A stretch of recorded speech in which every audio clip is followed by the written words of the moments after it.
Chapitre 1. L'héritage inattendu. C'était un matin gris de novembre quand Arthur reçut la lettre.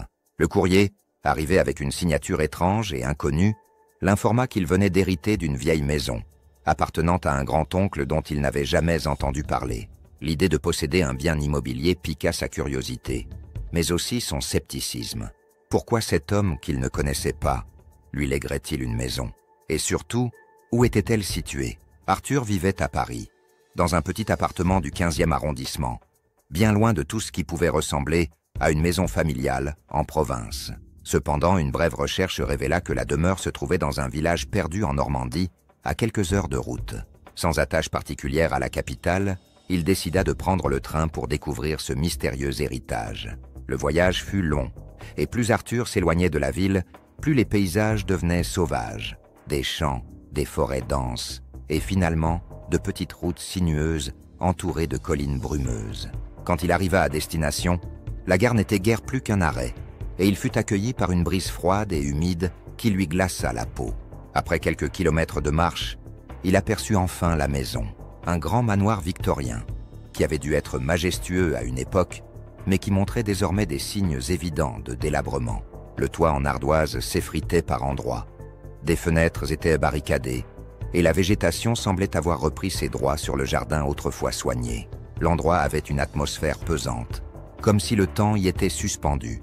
Arthur poussa la lourde porte en bois, et une odeur de renfermé l'accueillit. À l'intérieur, le manoir était encore plus imposant, avec des plafonds hauts, des escaliers massifs en bois et de longues galeries couvertes de tableaux anciens.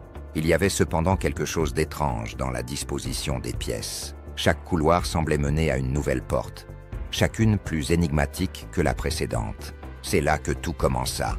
En explorant la maison, Arthur découvrit que chaque porte semblait unique. Certaines étaient de simples panneaux de bois, d'autres en fer forgé ou finement décorés de gravures et de motifs abstraits. Il était perplexe de voir autant de portes dans une seule maison, mais ce n'était que le début de l'étrange mystère que ce lieu recelait. Chapitre 2. Les portes mystérieuses. Après avoir pris quelques jours pour s'installer, Arthur décida de commencer une exploration méthodique de chaque pièce. Il ouvrit d'abord les portes les plus accessibles, celles des chambres, de la cuisine, de la bibliothèque. Chacune d'entre elles menait à des pièces poussiéreuses, remplies de meubles anciens et de toiles d'araignée. Rien de bien particulier. Mais c'est lorsqu'il atteignit la partie ouest du manoir que les choses commencèrent à devenir étranges. Là, il trouva des portes qui ne semblaient pas avoir été ouvertes depuis des décennies, voire des siècles. En ouvrant la première, il fut accueilli par un paysage totalement inattendu. Une vaste plaine désertique, sous un ciel gris menaçant. Il cligna des yeux, certain d'avoir imaginé cette vision, mais elle resta là, immobile, comme si cette porte donnait sur un autre monde. Il recula, refermant brusquement la porte. Son cœur battait à tout rompre. Ce qu'il venait de voir était impossible. Comment une porte, dans une vieille maison de Normandie, pouvait-elle ouvrir sur un paysage totalement différent? Il vérifia la serrure, chercha des pièges ou des mécanismes cachés, mais il n'y avait rien de particulier. Le lendemain, déterminé à comprendre ce qu'il se passait, il retourna explorer d'autres portes. Chaque nouvelle ouverture lui révélait une nouvelle dimension.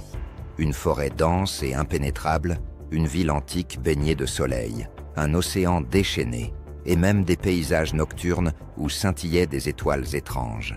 Arthur était fasciné mais aussi terrifié. Ces portes défiaient toute logique.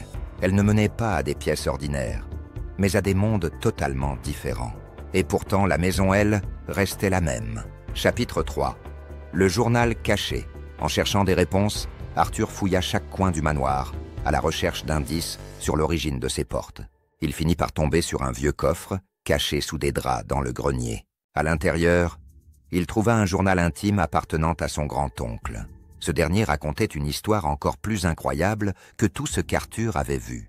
Le journal décrivait la découverte, par son grand-oncle, de cette maison après un long voyage dans les régions lointaines de l'Asie. Il y expliquait que la maison elle-même avait été construite sur un ancien nexus, un lieu où différentes dimensions se croisaient. Les portes avaient été créées par un ancien ordre de moines mystiques, capables de manipuler le tissu même de la réalité.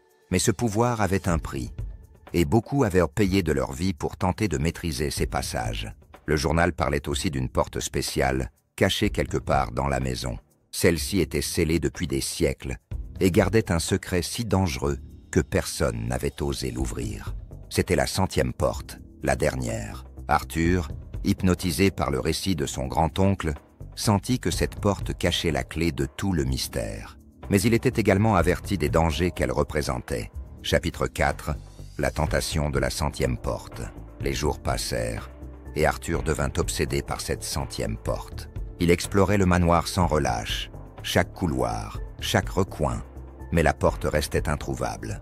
Pourtant, il avait la sensation qu'elle l'appelait. Chaque nuit, il rêvait de cette mystérieuse entrée, de ce qu'elle pourrait révéler. Un soir, après des heures de recherches infructueuses, Arthur décida de faire une pause. Il s'installa dans l'immense bibliothèque du manoir, entouré de vieux livres poussiéreux. Alors qu'il feuilletait distraitement un grimoire, il entendit un léger grincement. Un panneau de bois s'était décalé, révélant une petite porte derrière une étagère. Le cœur battant, il se leva et s'approcha. La porte était différente des autres. Elle était simple, presque banale, mais il savait instinctivement qu'il s'agissait de la 100e porte. Un mélange de peur et de curiosité s'empara de lui. Devait-il l'ouvrir? Après un long moment de réflexion, Arthur tendit la main vers la poignée. Chapitre 5. Au-delà du seuil, la porte s'ouvrit sans bruit, et derrière elle ne se trouvait pas un autre monde comme il s'y attendait, mais une pièce sombre, faiblement éclairée par la lueur vacillante d'une seule bougie. Au centre de la pièce se trouvait un grand miroir, entouré de symboles gravés dans le sol. Arthur entra, fasciné et terrifié à la fois. Le miroir semblait l'appeler, comme s'il renfermait des réponses. Lorsqu'il s'en approcha, il ne vit pas son propre reflet, mais celui d'un autre homme. Un homme qu'il reconnaissait malgré lui, son grand-oncle. La voix qui s'éleva ensuite n'était pas celle de son propre esprit, mais celle de l'homme dans le miroir. « J'ai échoué », dit l'image. « J'ai ouvert des portes que je n'aurais jamais dû toucher. Tu as encore le choix, Arthur. Referme cette porte, quitte la maison, et tu seras libre. Mais si tu continues, tu seras piégé ici, comme moi. » Arthur resta figé sur place, incapable de bouger. Il sentait le poids de chaque décision qu'il avait prise jusqu'à présent. Et pourtant, quelque chose au fond de lui le poussait à aller plus loin. Chapitre 6. Le choix final. La tentation de découvrir ce qu'il y avait au-delà de cette pièce devint trop forte. Arthur ne pouvait se résoudre à partir sans comprendre le mystère ultime de la maison. Il se tourna une dernière fois vers le miroir et chuchota « Ah, je dois savoir !» À ces mots, la pièce sembla s'effondrer autour de lui. Le sol trembla, les murs se fissurèrent, et les symboles gravés commencèrent à briller d'une lumière vive. Le miroir, quant à lui, se transforma en un vortex tourbillonnant, prêt à l'engloutir. Arthur comprit alors qu'il venait de franchir la limite de l'irréversible. Il n'y avait plus de retour en arrière.